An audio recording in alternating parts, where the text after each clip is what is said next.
Okay. இப்போ technical எக்ஸாமுடைய second part question டிஸ்கஷனோட செகண்ட் பார்ட் பார்க்கலாம். இந்த கொஸ்டினை பாருங்கள். ஒரு ஒன்றை கொடுத்துட்டு உங்களுடைய எக்ஸ்ப்ளனேஷனில் எது சரி அப்படின்னு வச்சுக்கோங்க. இன்டெரக்டாக மேட்ச் பண்ண எது அப்படிங்கிறத கேட்டிருக்காங்க. Election commission of India ECA அப்படிங்கிறது எலெக்ஷன் கமிஷன் ஆஃப் இந்தியா கரெக்டாக தான் இருக்குது. அதுக்கடுத்து எலெக்ஷன் கமிஷன் ஆஃப் இந்தியாவாக இருந்தால் சீஃப் எலெக்ஷன் கமிஷனர் இருப்பார். அவருக்கு கீழே 2 எலெக்ஷன் கமிஷன்ஸ் இருப்பாங்க.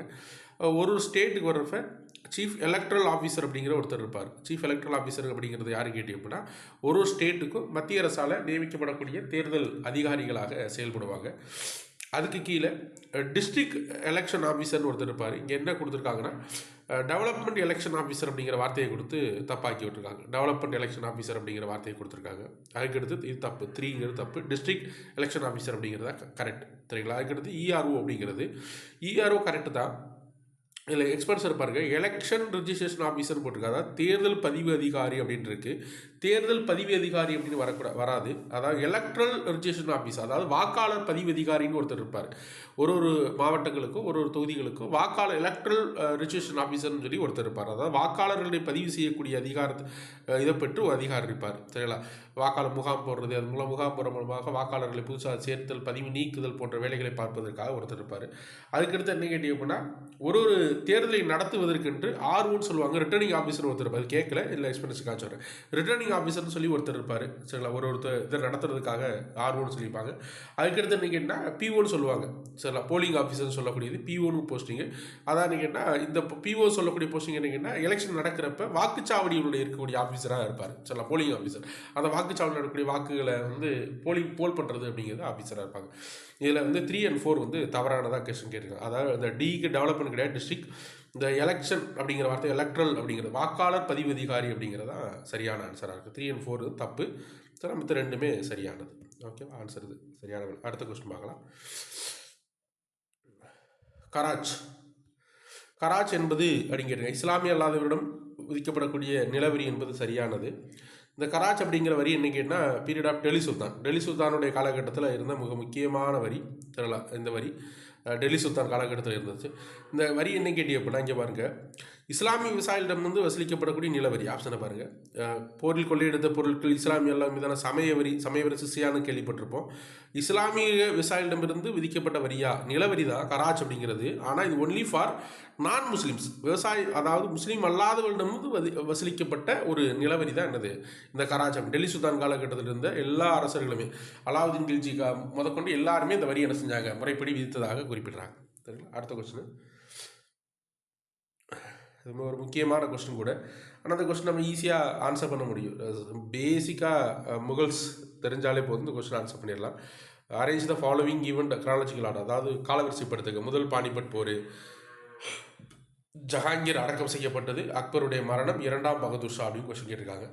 இதில் பாருங்கள் 1, 3, 2, 4 அப்படின்னு கொடுத்துருக்காங்க. இதில் எல்லாருமே தெரியும், முதலாம் பானிபட் போர் 1526 பாபர் முதலாக முகலாயர் ஆட்சி தொடங்கி வைத்த பாபர் இந்தியாவுக்குள்ளே வருவதற்காக 1526 நடைபெற்ற போர் தான் என்ன போர், சில பானிபட் போர், சில 1526. அதுக்கடுத்து வந்தவர் ஹுமாயூன்.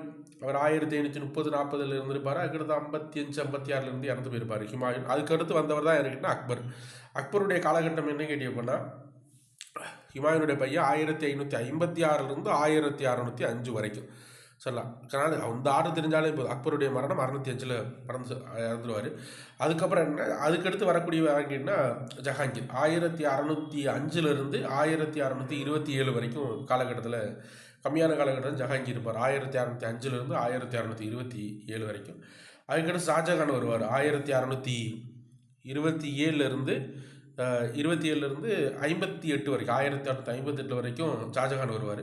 அப்புறம் அவுரங்கசீப் 1658 வரைக்கும், 1658 1707 வரைக்கும் இருப்பார்.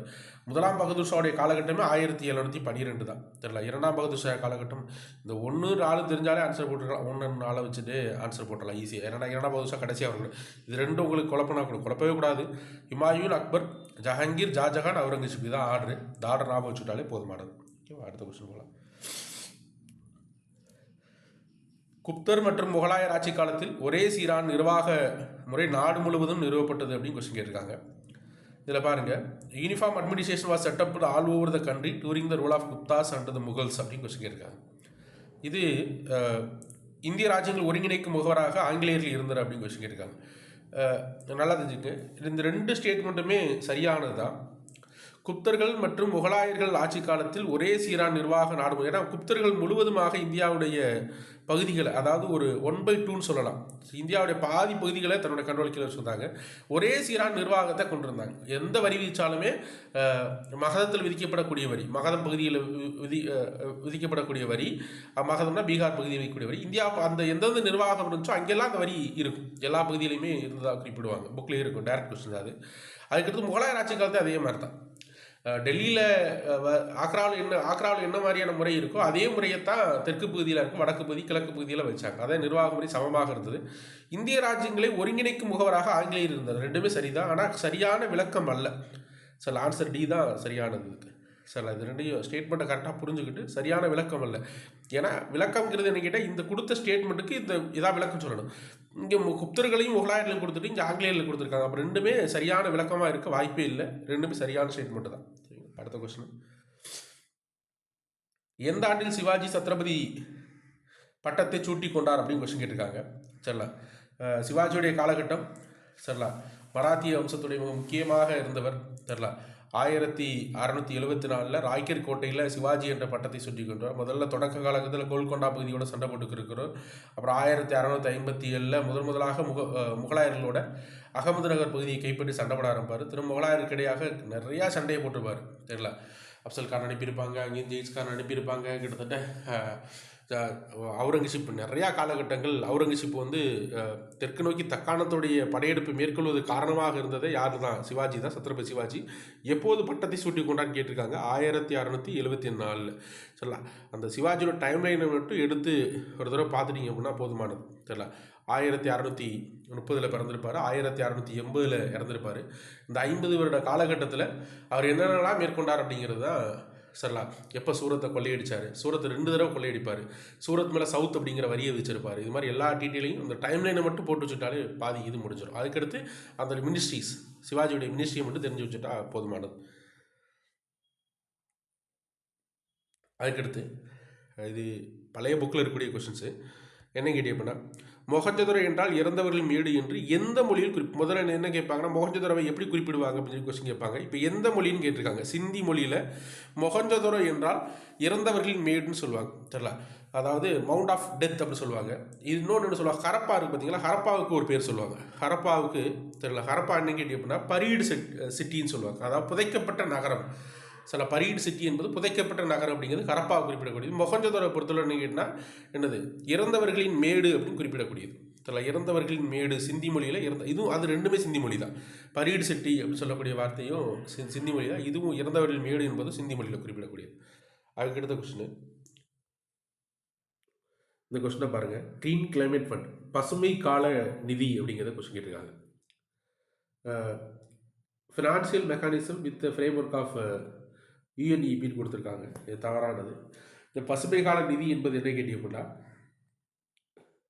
யுஎன்எஃப்சிசி சொல்லக்கூடிய United nation frame work for climate change அப்படிங்கிற அமைப்பு. இந்த அமைப்பு என்ன கேட்டீங்க அப்படின்னா, யுஎன்எஃப்சிசி அப்படிங்கிற அமைப்பால் இந்த இது இது பண்ணுறாங்க. இதோடைய செக்ரட்டரியேட் 2013 சவுத் கொரியாவில் ஷங்டான் மாவட்டத்தில் இன்சான் அப்படிங்கிற இடத்துல இருக்குது. இந்தியாவில் நபார்டான் நிர்வகிக்கப்படுது. இது ஓல்டு கரண்ட் அஃபேர்ஸ். சொல்லலாம். இப்போ இதுக்காக நிறையா திட்டங்கள், நிறையா இதெல்லாம் மாற்றிட்டாங்க. இது பழைய கொஸ்டின். கிளைமேட் ஃபண்ட் அப்படிங்கிறது பழைய இதில் கேட்ட கொஸ்டின் தூக்கி அப்படியே மாற்றி கேட்டு வச்சுருக்கேன். 2013 கேட்ட கொஸ்டின் டேட்டாஸை தூக்கி என்ன செஞ்சுருக்காங்க, புதுசாக கேட்டு வச்சுருக்காங்க. இப்போ இப்போ நடக்கலை. இதோடைய ஹெட் குவார்ட்டர்ஸ் இருக்கக்கூடியது, இதோட செக்ரட்டரியேட் தலைமையகம் இருக்கக்கூடியது, இந்த க்ரீன் கிளைமேட் ஃபண்டோட தலைமையகம் இருக்கக்கூடியது கரெக்டு தான், சவுத் கொரியா தான். இந்தியாவில் நபார்டால் நிர்வகிக்கப்படுது அப்படிங்கிறது அப்போதைக்கு கொண்டு வர நபார்டான்னு செஞ்சு இதை நிரூபித்தாங்க. 2 and 3 இஸ் கரெக்ட் ஸ்டேட்மெண்ட். தெரியல. அடுத்த கொஸ்டின், கருவளமானது தமிழ்நாட்டில் மிக குறைவாக உள்ளது. சரிங்களா, அதாவது ஃபெர்டாலிட்டி ரேட் ரொம்ப குறைவாக இருக்குது மற்ற மாநிலங்கள் கம்பேர் பண்ணுறப்ப. அதான் பிறப்பு விகிதம் சொல்லுவாங்க. அதாவது ஃபெர்டாலிட்டினா கருவுறுதல் விகிதம். 1000 பேர் இருக்காங்க அப்படின்னா 1000 பேரில் எத்தனை பேர் கருவுறுதல் ஏற்படுது அப்படிங்கிறது தமிழ்நாட்டை பொறுத்து ரொம்ப குறைவாக இருக்குது. அதனால தமிழ்நாட்டுடைய பாப்புலேஷன் ரொம்ப கம்மியாக டிக்ளைன் ஆகிறது காரணமும் அதுதான். ரெண்டாவது என்னன்னா, மாநிலம் 80% படிப்பறிவினை கொண்டுள்ளது அப்படின்னு குறிப்பிட்டிருக்காங்க. 80% படிப்பறிவு இருக்குது அப்படிங்கிறதை குறிப்பிட்டிருக்காங்க. இதில் இதுதான் இதனுடைய கரெக்ட் எக்ஸ்பிளேஷன். ஆமாம், இந்த தமிழ்நாட்டுடைய லிட்ரஸி ரேட் 80% தான், 80% தானே. அதே தான் கொடுத்து ரெண்டுமே கரெக்டான ஸ்டேட்மெண்ட் தான். தெரியல இதுக்கான கரெக்டான விளக்கமானு கேட்டால் சரியான விளக்கம் தான். தெரியல கருவுறுதல் மட்டும் மிக குறைவாக இருக்குது. காரணம் என்ன கேட்டி அப்படின்னா, பிகாஸ் தமிழ்நாடு 80% படிப்பறிவினை கொண்டுள்ளது அப்படிங்கிறது சரியான விளக்கமாகும். ஆன்சர் சி தான் சரியான ஆன்சர். அடுத்த கொஸ்டின், மின் கடத்துத்திறன் என்பது மண்ணின் டேஸ் அளவீடு அப்படின்னு கொஸ்டின் கேட்டிருக்காங்க. அதாவதுன்னு கேட்டால், ஒரு மண்ணில் சில சாயில்ஸில் எவ்வளோ தொலைக்கு எலக்ட்ரிக்கல் கண்டக்டிவிட்டி இருக்குது அப்படிங்கிறத டேரக்ட் ஸ்கூல் புக்கில் கொஸ்டின் தான். எவ்வளோ தொலைக்கு எலக்ட்ரிக்கல் கண்டக்டிவிட்டி அப்படி இருக்கிறது அப்படிங்கிறத கண்டுபிடிக்கிறதுக்கு அந்த மண்ணுடைய அமிலத்தன்மையா, ஈரமா அல்லது காரத்தன்மையான்னு கேட்டால் இல்லை உப்புத்தன்மை அப்படின்னு சொல்லி குறிப்பிட்றாங்க. அந்த மண்ணில் இருக்கக்கூடிய சைலண்டிட்டி தான் அது எலக்ட்ரிக்கல் கண்டக்டிவிட்டி எவ்வளோ தொலைக்கு இருக்கும் அப்படிங்கிறத வந்து குறிப்பிட்றாங்க. ஒன்லி சில உப்புத்தன்மை வச்சு தான் ஒரு மண்ணுடைய சில எலக்ட்ரிக்கல் கண்டக்டிவிட்டி மின் கடத்துத்திறன் என்பது எதை அடிப்படையாக கொண்டு மண்ணுடைய உப்புத்தன்மை அடிப்படையாக வச்சு தான் செயல்படுத்தப்படும். அடுத்த question, big out to the incorrect statement. இது 2023 2024 நோபல் பிரைஸை வச்சு கேட்கல. 2023 கெமிஸ்ட்ரிக்காக கொடுக்கப்பட்ட நோபல் பிரைஸை வச்சு கொஸ்டின் கேட்டிருக்காங்க. Answer D. 2 விஞ்ஞானிகள் கொடுக்கப்பட்டது இருக்குது பார்த்தீங்களா, தவறு. 3 விஞ்ஞானிகளுக்கு என்ன செய்யப்படும், இதுக்காக நோபல் பரிசு கொடுக்கப்படும். அதை அப்படியே கொடுத்துட்டு இந்த குவாண்டம் புள்ளிகள், சில குவாண்டம் புள்ளிகள் என்பது அவற்றின் அளவை பொறுத்து வெவ்வேறு வண்ணங்களை கொண்டு இருக்குது அப்படிங்க. அதுக்காகத்தான் அவங்களுக்கு நோபல் பரிசே கொடுக்கப்பட்டது. இது கண்டுபிடிச்சிக்கப்பட்டதாக தான் கொடுக்கப்பட்டது. சில குவாண்டம் புள்ளிகள் கணினி மானிட்டர், டிவி மானிட்டர், கணினி மானிட்டர் அப்படின்னா இருக்குது. அதில் ஒளிரக்கூடிய புள்ளிகள் தான் குவாண்டம் புள்ளிகள் சொல்லக்கூடியதாக இருக்கிறது. அதுக்கடுத்து 143வது கொஸ்டின், கீழ்கால சந்திராயன் திட்ட பணியின் திட்ட இயக்குனர் ஆவார். யார் இதோடைய திட்ட இயக்குனர் அப்படின்னு கொஸ்டின் கேட்டிருக்காங்க. நம்மளுக்கு தெரியும், தமிழ்நாட்டை சேர்ந்த பி வீரமுத்துவேல் அப்படிங்கிறவர். மயில்சாமி அண்ணாதுரை சந்திராயன் 1 மற்றும் 2 திட்ட இயக்குனராக இருப்பார். சரிங்களா. அப்புறம் என்ன கேட்டி அப்படின்னா, சிவன் என்பதை 9வது இஸ்ரோவுடைய சேர்மன். சோம்நாத் அதுக்கடுத்து 10வது இஸ்ரோவுடைய சேர்மனாக இருக்கக்கூடியவர். சரிங்களா. இது ரெண்டையும் இது கேட்டது. சந்திராயன் 3 திட்ட இயக்குனர் பி வீரமுத்துவேல் அப்படிங்கிறவர் திட்ட இயக்குனராக இருந்தார். அதுக்கடுத்து கீட்டோ உடன்படிக்கையை பற்றி கொஸ்டின் கேட்டிருக்காங்க. இந்த கொஸ்டின் என்ன கேட்டி அப்படின்னா, கொஸ்டினுடைய இதுலேயே டேட்டாவே தப்பாக இருக்குது. இதில் ஆன்சர் 2015 கொடுத்தாங்கன்னு தெரில.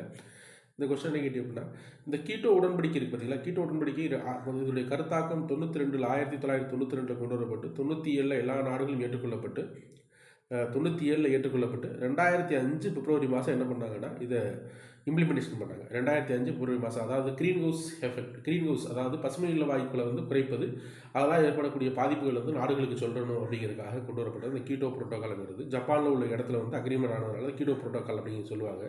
ஆனால் என்ன கேட்டி அப்படின்னா, 97 அடாப்ட் ஆச்சு. இது இம்ப்ளிமெண்ட் ஆனது 2005 பிப்ரவரி தான். ஆனால் 2015 சொல்லி பிப்ரவரின்னு சொல்லி ஆன்சர் கொடுத்துருக்காங்க. சரிங்களா. மொத்தம் 192 நாடுகள். இது 2015 என்ன ஆயிடுச்சு அப்படின்னா, முழுவதுமாக ரீப்ளேஸ்மெண்ட் பண்ணிட்டு புதுசாக கொண்டு வந்துட்டாங்க. சரிங்களா. முழுவதுமாக ரீப்ளேஸ்மெண்ட் பண்ணி புதிய இதுக்கில் இந்த 2015 முழுவதுமாக மாற்றப்பட்டது.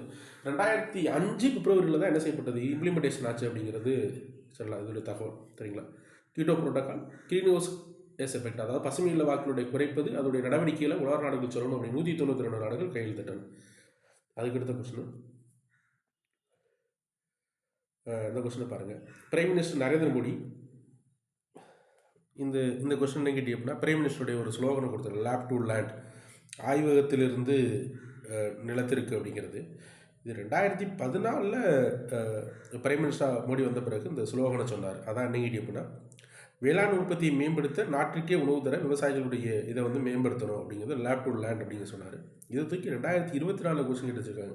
நிறையா கொஸ்டின் 2014 கேட்ட கொஸ்டின் திரும்ப ரிப்பீட் பண்ணுறாங்களா, அந்த டேட்டா எடுத்து கொஸ்டின் கேட்டுக்கிட்டு இருக்காங்க.